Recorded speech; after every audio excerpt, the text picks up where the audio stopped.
अगर लेखपाल परीक्षा की तैयारी चल रही है तो ये समझना बहुत जरूरी है कि पढ़ना क्या है और कैसे पढ़ना है।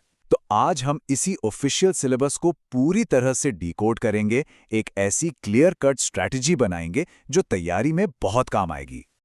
देखिए, कोई भी नया सिलेबस जब सामने आता है तो पहला सवाल दिमाग में यही आता है, यार शुरू कहाँ से करें। कंफ्यूजन होता है, थोड़ा ओवरवेलमिंग भी लगता है, पर चिंता की कोई बात नहीं है। चलिए मिलकर इस पूरे सिलेबस को एकदम आसान बनाते हैं। तो आज का हमारा प्लान क्या है? सबसे पहले हम परीक्षा का पूरा ब्लूप्रिंट समझेंगे, फिर एक एक करके तीनों मेन सेक्शंस को देखेंगे, जनरल स्टडीज, कंप्यूटर और हाँ, उत्तर प्रदेश स्पेशल। और सबसे आखिर में इन सबको जोड़कर एक सॉलिड स्ट्रैटेजिक एनालिसिस करेंगे।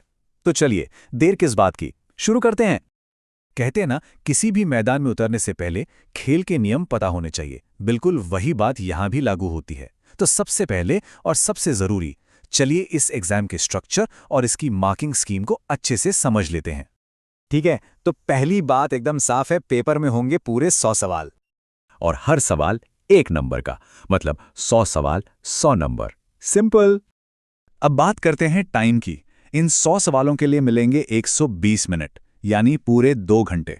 तो यहां खेल सिर्फ नॉलेज का नहीं है, बल्कि स्पीड और एक्यूरेसी दोनों का है। एक एक मिनट कीमती है। और हां, ये वाली बात बहुत ध्यान से सुनिए, इसे बिल्कुल भी हल्के में नहीं लेना है। यहां नेगेटिव मार्किंग भी है, वो भी 1/4 की, मतलब हर गलत जवाब पर 0.25 मार्क्स कट जाएंगे। तो तुक्केबाजी यहां बहुत बहुत महंगी पड़ सकती है।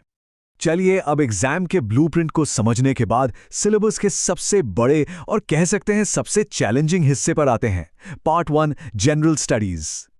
अच्छा, आगे ब्रेकडाउन देखने से पहले एक बार ऑफिशियल सिलेबस डॉक्यूमेंट पर नजर डाल लेते हैं, ताकि ये पता रहे कि हम जो भी बात कर रहे हैं वो पूरी तरह से ऑथेंटिक और ऑफिशियल सोर्स पर बेस्ड है। तो देखिए, जनरल स्टडीज अकेला 65 नंबर का है। जरा इस टेबल को देखिए, इंडियन हिस्ट्री, पॉलिटी, ज्योग्राफी जैसे 7 सब्जेक्ट्स 5-5 नंबर के हैं, लेकिन एनवायरनमेंट, डेटा इंटरप्रिटेशन और जनरल हिंदी, इन तीनों को 10-10 नंबर दिए गए हैं। साफ है कि वेटेज कहाँ ज्यादा है और कहाँ हमें ज्यादा फोकस करना है। ठीक है, तो जनरल स्टडीज के बाद अब चलते हैं सिलेबस के दूसरे इंपॉर्टेंट कंपोनेंट पर, जो है कंप्यूटर नॉलेज। आज के डिजिटल वर्ल्ड में कंप्यूटर की नॉलेज कितनी जरूरी है, ये हम सब जानते हैं, और एग्जाम में भी इसका अच्छा खासा वेटेज है, पूरे 15 नंबर। इसमें कंप्यूटर फंडामेंटल से लेके इंफॉर्मेशन टेक्नोलॉजी की नई डेवलपमेंट्स तक सब कुछ कवर होगा। और अब आते हैं तीसरे और आखिरी कंटेंट सेक्शन पर। यह सेक्शन पूरी तरह से उत्तर प्रदेश पर फोकस्ड है।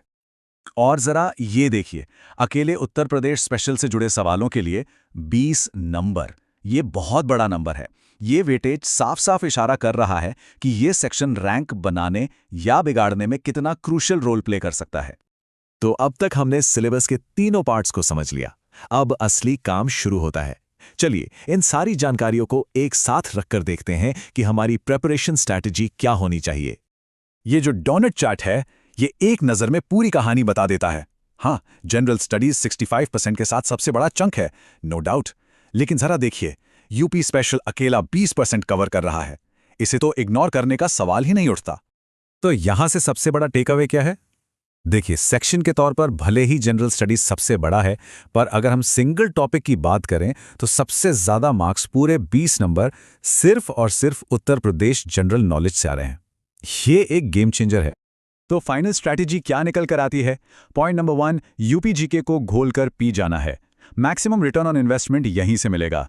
पॉइंट नंबर 2, जनरल स्टडीज का फाउंडेशन स्ट्रांग बनाना ही होगा, कोई सब्जेक्ट छोड़ नहीं सकते। पॉइंट नंबर 3, कंप्यूटर के 15 नंबर फ्रीबीज की तरह हैं, इन्हें बिल्कुल नहीं छोड़ना है। पॉइंट नंबर 4, टाइम मैनेजमेंट की प्रैक्टिस करनी होगी। 120 मिनट में 100 सवाल, मतलब स्पीड चाहिए। और आखिरी और सबसे जरूरी बात, एक्यूरेसी पर फोकस करना है, तुक्केबाजी से बचना है, क्योंकि नेगेटिव मार्किंग है। तो अब जब ये पूरा ब्लूप्रिंट सामने है, सवाल ये है कि कल से जब तैयारी शुरू होगी तो सबसे पहली प्रायोरिटी किस सब्जेक्ट को दी जाएगी?